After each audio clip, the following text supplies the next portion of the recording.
Hello and welcome to The Top Story, a podcast with the headlines of the day from our correspondents around the world. I'm Xizhi.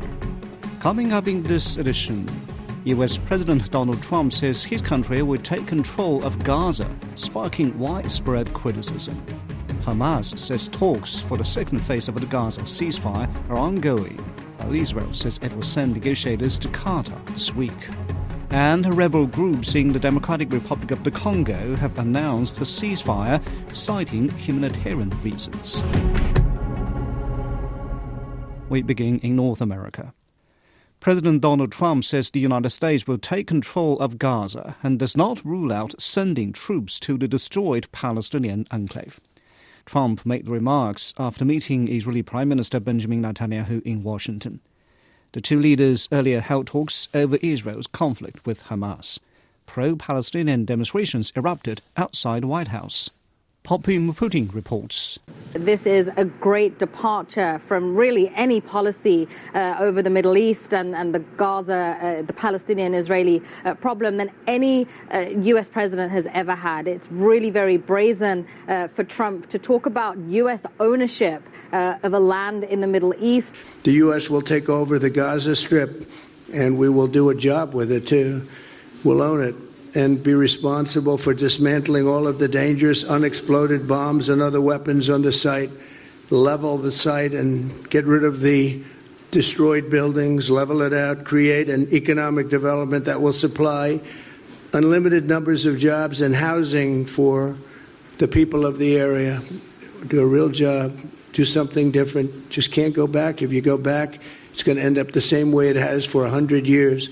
As far as Gaza is concerned, we'll do what is necessary. If it's necessary, we'll do that. We're going to take over that piece, and we're going to develop it, create thousands and thousands of jobs, and it'll be something that the entire Middle East can be very proud of. Trump was very clear that in his mind, Palestinians must be displaced permanently, not temporarily. There's no plan for rebuilding for Palestinians, but for their permanent displacement. And Trump has been clear that neighboring countries, Egypt and Jordan, should take in almost 2 million Palestinians. Now, both countries at this point have said that they are not willing to go along with that plan. Trump seems to think that he'll be able to change their minds. So that is yet to be seen. But of course, this plan of action, number one, does not include the voices or the desires of the Palestinian people to stay on their land.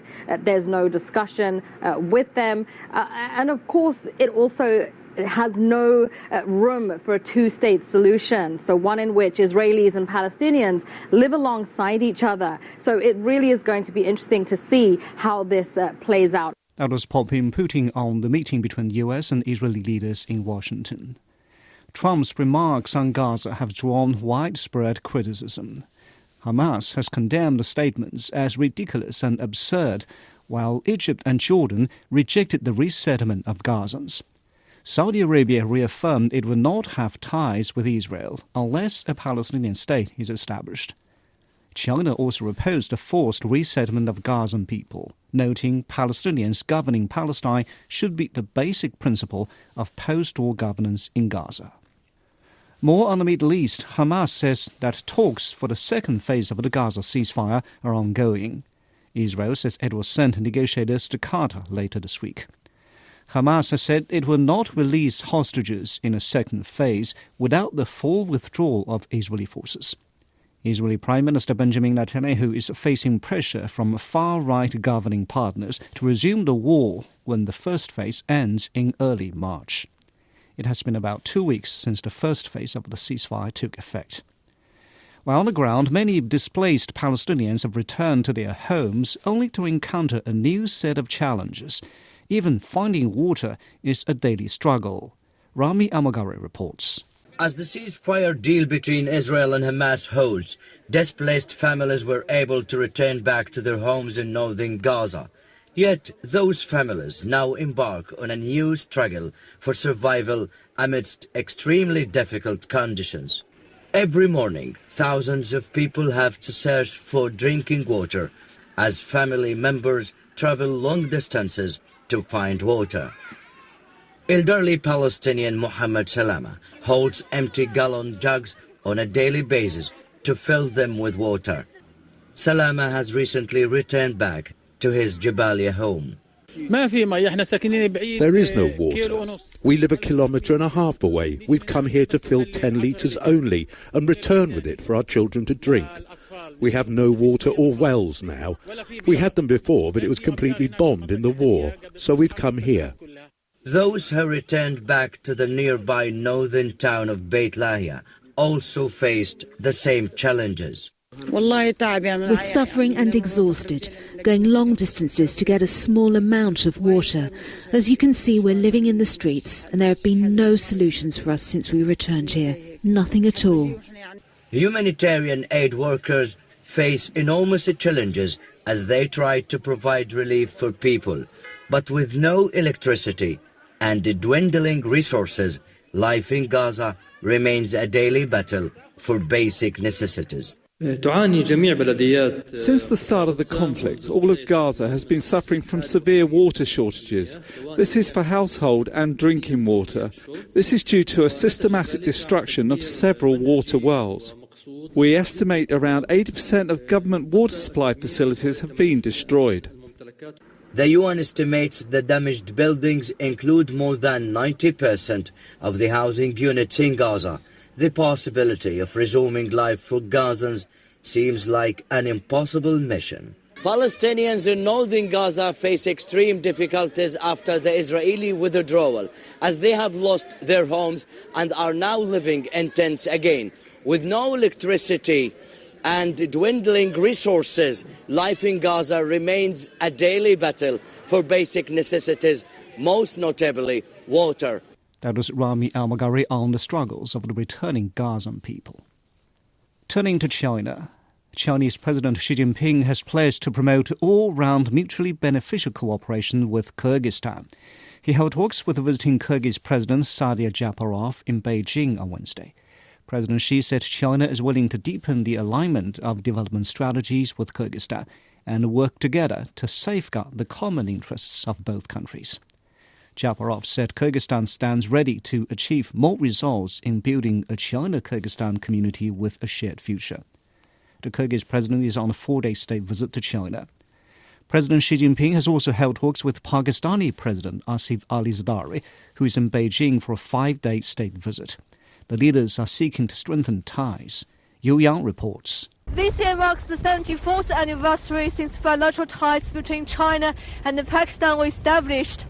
Premier Li Qiang paid an official visit to Pakistan last October and attended a high-profile meeting under the Shanghai Cooperation Organization, chaired by Pakistan at that time. The two sides agreed to deepen the China-Pakistan all-weather strategic cooperative partnership, promoting practical cooperation in various fields and enhance mutual political trust. Both sides agreed that since President Xi's historical visit to Pakistan in 2015, the relationship between the two sides had made significant progress. And after Prime Minister Shahbaz Sharif's successful visit to China last June, the two countries have enjoyed even more vibrant cooperation and closer coordination. That was Yu Yang reporting. Turning to Europe, thousands of people have fled the Greek island of Santorini by sea and air for a third day as more earthquakes shook the area. The tourist destination is known for its spectacular cliffside views and a dormant volcano. Evangelos Sipsis tells us more. At the port of Piraeus, ferries from Santorini have been arriving throughout the night. There has been a steady flow of exhausted and anxious passengers coming off the ferries, describing an eerie, constant shaking that wouldn't stop. We came here because the strong tremors started 2, 3, 4 days ago. And just a little while ago, there was a 5.1 magnitude tremor. My little one is in a strange state of shock, and things are pretty dangerous. I felt terror. At first, I couldn't believe it because we've never experienced anything like this before. A similar scene at Athens airport. Every 5 minutes we were shaking. 3 times an emergency text was sent out for us to evacuate. The last text we received was because of a larger tremor, and that's when we decided to leave. And while we were at the airport, an even larger tremor took place. This surge in seismic activity has led authorities to implement precautionary measures, including the closure of schools on Santorini and its nearby islands. Residents have been advised to avoid large door gatherings and areas susceptible to rock slides. In just a few days, we've recorded 50 earthquakes over magnitude 4, and in total, more than 300 tremors have been detected in the region. This level of activity is unusual, even on a global scale. Scientists are clear. This is not volcanic activity. These quakes are tectonic. But as 300 tremors have taken place in just 10 days, no wonder why people are on edge. Now, scientists are monitoring and tracking any change in patterns and are worrying what the next day might look like. There are 2 possible scenarios. One is that the activity continues at the same rate and magnitude for some time before gradually subsiding. What we need to see is a decrease in daily tremors, but that hasn't happened yet. The second scenario is that a larger earthquake occurs, after which the phenomenon begins to fade. Right now, we don't have enough data to predict which scenario will unfold. For now, the region remains in limbo. As the Aegean keeps shaking, the focus stays on safety, with crews on standby ready to respond. That was Evangelist Sipsis reporting. And finally, in Africa, rebel groups in the Democratic Republic of the Congo have announced a ceasefire, citing humanitarian reasons. The M23 rebels recently captured several areas in the east of the country. The United Nations says the fighting in the city of Goma has killed at least 900 people and injured thousands. Chris Okmurunga has the details.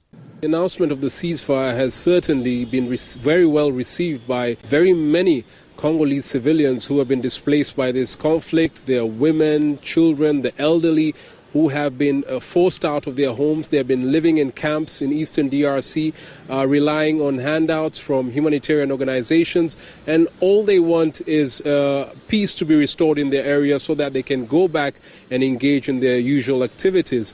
But the government, the DRC government, hasn't issued any official communication yet. I spoke to an official here who said they're very skeptical about this announcement by the rebels.